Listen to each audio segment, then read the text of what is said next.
Okay, this video is going to be about the hardware you want to help get your videos to be of a higher quality. Again, we're aiming for 80% awesome with 20% of the time, effort, and cost investment. And that's actually really easy to do nowadays. So I'm going to start by just showing you a picture of my setup. This is my office that I'm recording this video on right now. I've got my two screens, I've got my webcam here, I've got a lamp, and I've got my headphones that have my mic embedded in them. I'm just going to kind of talk through these things. So let's start with the camera. You want to get yourself a camera. A webcam is all that you need, but you really want to get one. It is very important that you can get yourself a camera and you can position it correctly. What you want is a camera that is at or slightly above eye level. My camera is about that far above my eye level, sort of up here. And this framing of me is important. You don't want a webcam on your laptop that is looking straight up your right nostril or anything. Nobody wants to view that. Get your camera, get it at or slightly above eye level. I'm about a meter away, which puts me at a reasonable perspective. I don't look like a giant. You're not just seeing part of me, but I'm also not, all the way back here. Get yourself roughly center frame. And then the really hard thing to do is get yourself in the habit of talking down camera. Make eye contact with the camera. It's quite difficult. I find it's really difficult when I can actually see myself on screen because as a human, I'm used to trying to talk to another human. You got to get used to talking to the inanimate camera.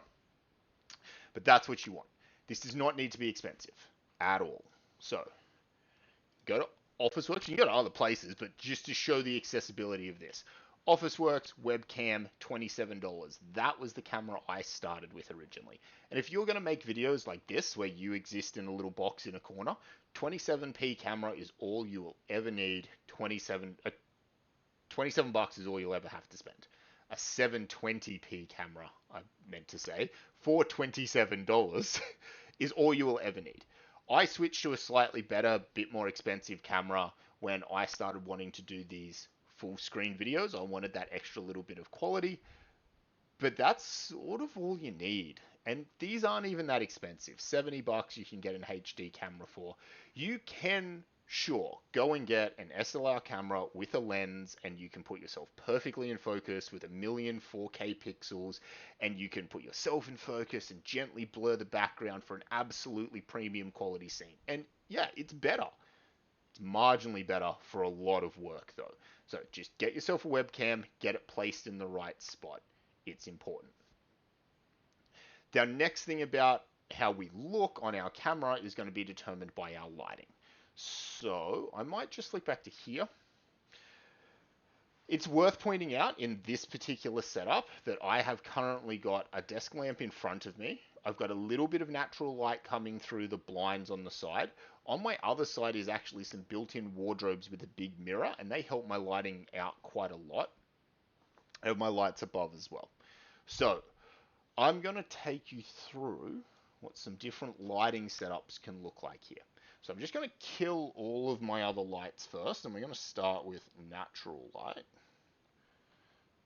Okay, so we'll start with no light. I've got a little bit of natural light coming through the windows, and I've got the light coming off my computer screen at me at the moment. It's not actually completely terrible. Full credit to the camera here. It's doing quite a lot of work. Um, but I'm mainly being lit right now from the monitors in front of me, which means the room is dark and kind of looks like a dungeon. And if I change what is on my screen, it changes the lighting on my face, and that can be quite bad. We generally don't want this. We don't want to be largely lit from our screens, which is fine. We could go natural lighting. And it's probably not the worst if I do that, that, that. Maybe I'll close that and do that. I might not get a terrible lighting setup. This is not the worst. Okay, I'm a little bit lit from the side. But most people actually look really good under natural lighting. It's generally a positive thing. The problem is, as the sun moves, all of my lighting stuff is going to change. And I'm going to have to be constantly adjusting it, and I can't film at night, and da da da. So, whilst natural lighting can be good, it's very temperamental. The other problem with natural lighting is it all comes from one direction. So if we do this, I get very heavily lit from one side, and you can get blinding light coming through very easily. So I generally try and avoid natural lighting. I'm going to turn my lights on above me. So I have my room lights, which are above my head and slightly behind me. This is pretty good lighting setup. I can adjust brightness as I feel I need to. I have smart lights in here, so I can do it with my phone, but it doesn't really matter. It doesn't make a huge difference. The problem that it can lead with, though, is my face fully in shadow here, and particularly if I didn't have the mirrors on that side, it can kind of make me look a little bit like a serial killer because everything's lit behind me and I've got this dark face. So that's where you might want a light in front of you as well.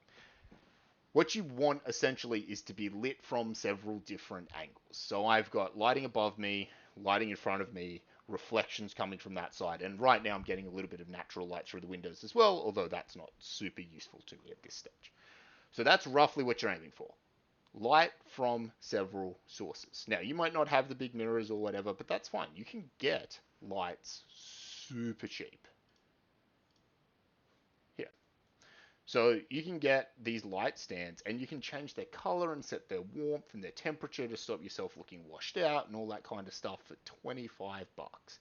Or you can just get a desk lamp and turn that on. That's all I have. So spend a little bit of time to make sure that you're lit from a few different directions, kind of gently from all of them, and you should look pretty good on camera. Again, at or slightly above eye level with you centered in frame. That will make an enormous difference to how approachable you are, and especially if you ever want to do anything at full screen, this can be quite important. Okay, and that's sort of it in terms of how you're going to look on camera. That's all there is to it. Our next thing is going to be sound. It's going to be our audio. And audio is actually really important. You hit diminishing returns very quickly with your visuals, but your audio can be a big deal. I would recommend as a first step into it is just get yourself some headphones with a mic. It is the easiest way to improve your quality for a few reasons. If you're using a microphone that is in your webcam or heaven forbid in your laptop, it's going to suffer from a couple of issues. One of them is if you show any level of animation ever and do a thing, because you're not always going to be looking directly at your microphone, your audio signal is going to go up and down, and that can be a problem. You can just sort of try and always be conscious of that and always talk straight at it, but then sometimes that can also lead to you not looking at your camera or whatever. So getting some headphones just simplify that entire equation. The other really nice thing about a headset is it drastically reduces background noise. Because the microphone is so close to my mouth, it gets an extremely clear signal, and so we can turn the gain right down, which will diminish all of the background noise significantly without diminishing me. It's really, really useful. If you get a more expensive headset like this one, it's actually got two microphones in it, one that's pointing towards my mouth, one that's pointing out, and it's actually subtracting those two signals, doing active noise cancelling. So although right now there are like trucks and motorbikes and stuff whizzing past my house, pretty much all of that just gets cancelled out. So headsets are really good for getting reasonable quality audio very quickly and easily. They don't have to be expensive. 10 bucks, whatever, is going to get you to something much better than your laptop is ever going to give you. Although this is a place where I would recommend spending some money. My headset is on 10 hours a day, very commonly. I'll listen to music on it, but I'll do all my Zoom meetings, all of my lecturing, all of my everything. If I'm going to be wearing something for 10 hours a day, I want it to be comfortable, so I'm more than happy to invest in a decent set of headphones. I think these are about 300 bucks, but you can get other ones for 80 bucks, 70 bucks, something like that you might really, really like. I think it's totally worth the investment, and your audio quality will definitely go up. If you want to be better again, you certainly can get yourself, I think the term for this is a condenser mic, an actual microphone that sits here, and you talk into it. it undeniably is a more pleasant audio sound. You'll notice sometimes there's a few sounds that come through this headset and they're not particularly pleasant. The condenser mics with this style of mic are much, much better for that, but they're more expensive. You have to make sure you talk at them at all times, and they'll almost certainly end up in your frame. You'll be able to see them, which isn't actually necessarily a huge deal. Most audience members don't really care, but it is a thing that's in front of you and in frame. You just have to be a little bit conscious of them. Undeniably better quality, but they'll pick up more background. They'll cost more money. You have to be a bit more conscious as a presenter. To be fair, you should be looking down camera most of the time, so it should be natural, but it's a thing. Okay. So that takes us through camera, lights, audio. All right, screens and backgrounds. So, I have my two monitors here. I find having two screens extremely important. So right now, I'm recording what's on the big screen, and I can just see stuff on the little screen. So things that are on my little screen, for example, is a few dot points for me to remind me to say particular stuff, so a few little talking points, and my video recording software, so I can look over here and just check how long my video has been going or something like that if I need to. So that's quite useful. It's really useful when you're doing live lecture stuff and you want to bring something up like Canvas grades and you do not want that to be shown to students. Having your second monitor works there.